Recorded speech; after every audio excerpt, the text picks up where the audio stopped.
Hello, Augies Worldwide.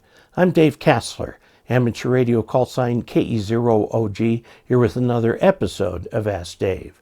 Today's question comes to us from N4DAH.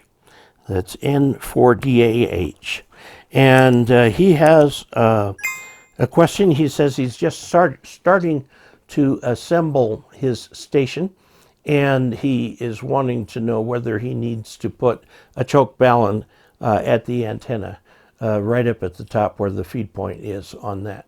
But first I want to point out something to everybody. There is a website called dkassler.com/reference. This is a reference station. I'll show you over here. You can see it. dkassler.com/reference.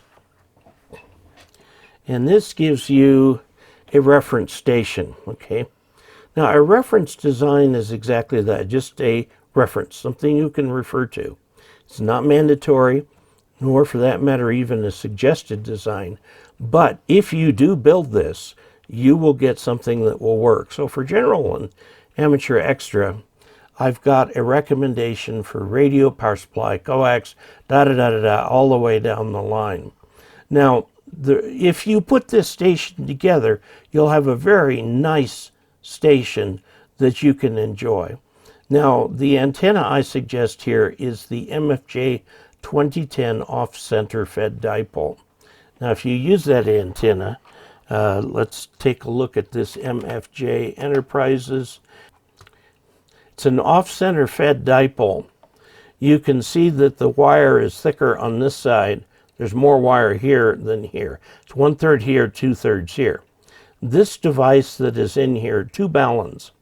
One is a balun designed to be a 1-to-1 balun. It's a choke, not a choke balun, but it's a 1-to-1 balun, so you don't get any radiation down the feed line.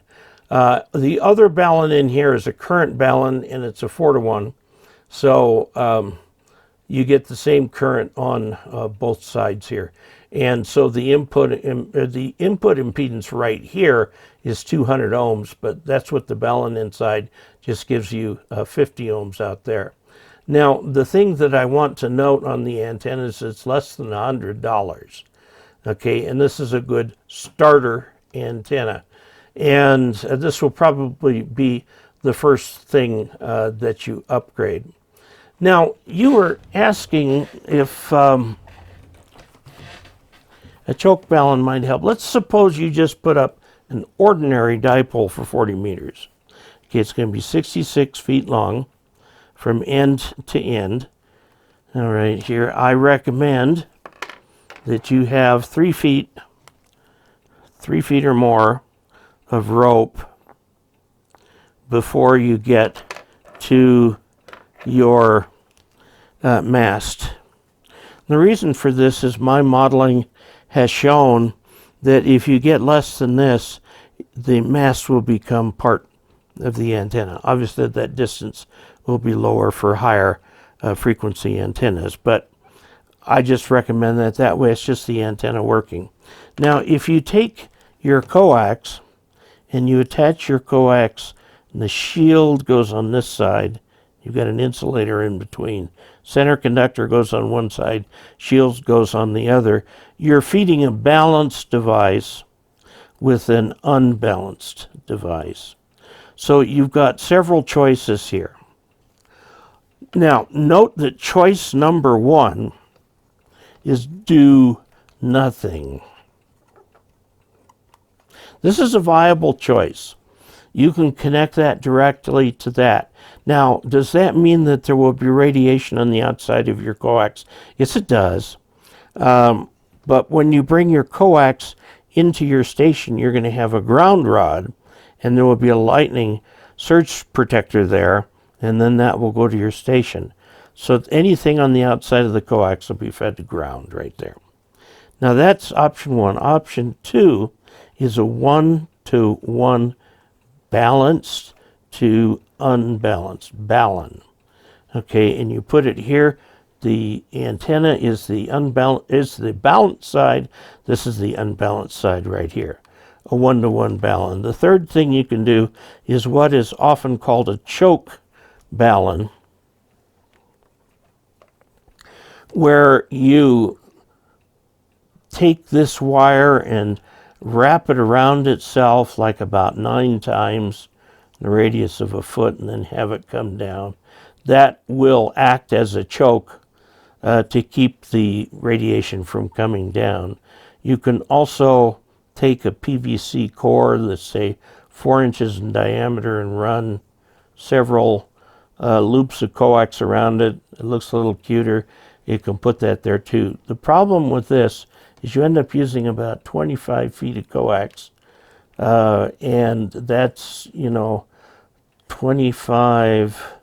to, $40 to put that coax in there like that.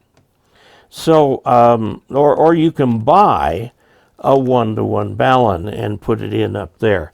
MFJ sells them, many other places sell them. I would recommend that if you are curious about that, you contact DX Engineering. Okay. Okay, there's an N in there somewhere. DX Engineering or HRO or your favorite ham radio retailer. Now, my favorite approach is number 1. Do nothing, just put it up. Okay, if that creates RFI in the shack, do the 1-to-1 Balun or do the choke Balun and make that RFI stay off of that wire. You really should, under all conditions, put a ground rod right at the entrance to your shack, the entrance from the outside to the inside, and put your lightning arresters on that, and then split the wire there with coax ends and so on. So if you're buying coax with ends already on it, you're going to need 1, 2 pieces. Okay? So there you go. This, I hope, answers your question. Let's make sure we did. Do you still need to put several loops of feed wire at the antenna connection to act as an impedance loop to discourage lightning? Okay, this is not going to discourage lightning. The fact that there is some inductance here will, but my experience is the penetration voltage for this coax insulation is several hundred volts. Okay. However, lightning is several thousand volts, and it will just see that as a single object. Okay, it'll short all the way through it. The same with a 1-to-1 Balun, same with anything you put up there. This right down here is what helps you with the lightning.